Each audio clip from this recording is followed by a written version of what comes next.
ලෝකයේ අප සතු වටිනාම වස්තුව කුමක්ද? බොහෝ දෙනෙක් කියාවි ඒ රන්, රිදී, මුතු, මැණික් හෝ අප මිය යන තුරු හඹා යන ධනය කියලා. නමුත් ඇත්තටම අප සතු වටිනාම සහ එකම වස්තුව වන්නේ කාලයයි. ඈත නිස්කලංක ගම්මානයක ජීවත් වූ සඳුන් ඊටාම දක්ෂ පිරිමි ළමෙක්. නමුත් ඔහුගේ ලොකුම සතුරා වුණේ හෙට කියන වචනයයි.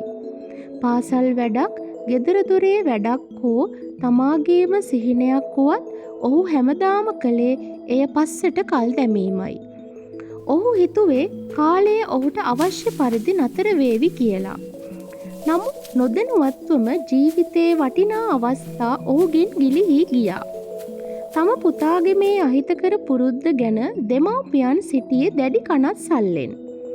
සඳුන්ගේ ජීවිතය වෙනස් කරන්න දෙමව්පියන් තීරණය කළා. ඒ අනුව ගමට වැඩම කර සිටි ප්‍රඥාවන්ත සීල හිමියන් මුණ ගැසීමට ඔවුන් සඳුන්ව පිටත් කළේ මහත් බලාපොරොත්තුවෙන්. සඳුන් ආරාමයට යන විට හිමියන් වැඩ සිටියේ වසර 100 ගණනක් පැරණි මහා බෝධි වෘක්ෂයක් යටයි. අවට පරිසරය ඉතාමත් නිසලයි. ඇසෙන්නේ කුරුල්ලන්ගේ නාදය සහ ඈතින් ඇසෙන ගඟ ගලා යන හඬ පමණයි. හිමියන්ගේ මුහුණේ තිබූ ඒ අසිරිමත් ශාන්ත බව දුටු විට සඳුන්ගේ නොසන්සුන් සිත මදකට නිහඬ වුණා. සඳුන් තම ගැටලුව හිමියන් හමුවේ තැබුවා. ස්වාමීනි, මට හැමදේම මගහැරෙනවා. මම වැඩ පටන් ගන්නකොට වෙලාව ගොඩක් ගිහින්. හිමියන් කිසිවක් නොපවසා තම අසල තිබූ මැටි බඳුනකින් කුඩා අයිස් කැටයක් සඳුන්ගේ අතට දුන්නා. පුතේ, මේ අයිස් කැටය අතේ තියාගෙන ඉන්න. මේක දිය වෙන්න කලින් ගිහින් අර පේන ගඟට දාන්න. හිමියන් මෘදු ලෙස පැවසුවා. සඳුන් සිතුවා, මේක මොකක්ද? ගඟ තියෙන්නේ පේන මානයේ. මට ඕක තව ටිකකින් කරන්න පුළුවන්. ඔහු අයිස් කැටේ ගලක් මත තබා ගසක සිටි ලස්සන සමනලයෙක් දෙස බලා සිටියා. ඔහු තම සිතුවිලි ලෝකයේ අතරමං වුණා. මිනිත්තු කිහිපයකට පසු ඔහුට අයිස් කැටය මතක් වී බලද්දී එහි ඉතිරි වී තිබුණේ වතුර පැල්ලමක් පමණයි. අයිස් කැටය දිය වී අවසන්. හිමියන් සෙමින් සඳුන් අසලට පැමිණියා. සඳුන්, ඔබේ කාලයත් මේ වගේමයි.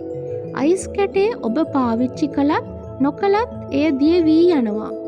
ඔබ පස්සේ කරන්නම් කියලා හිතන හැම මොහොතකම ඔබේ ජීවිතයේ වටිනා අවස්ථාවක් දිය වෙලා යනවා. ගලා යන කාලය අල්ලන්න ඔබට බැහැ.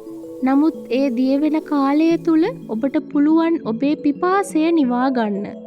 නැතිනම් අලංකාර යමක් කරන්න. සඳුන්ගේ දැස් විවර වුණා. ඔහු තේරුම් ගත්තා තමා මෙතෙක් කල් දමා ඇත්තේ වැඩක් පටන් ගැනීම නොව තමාගේ ජීවිතයේ සාර්ථකත්වයේ බව. ඔහු හිමියන්ට වැඳ එදිනම ගෙදිර ගියේ අලුත් කෙනෙක් විදිහට.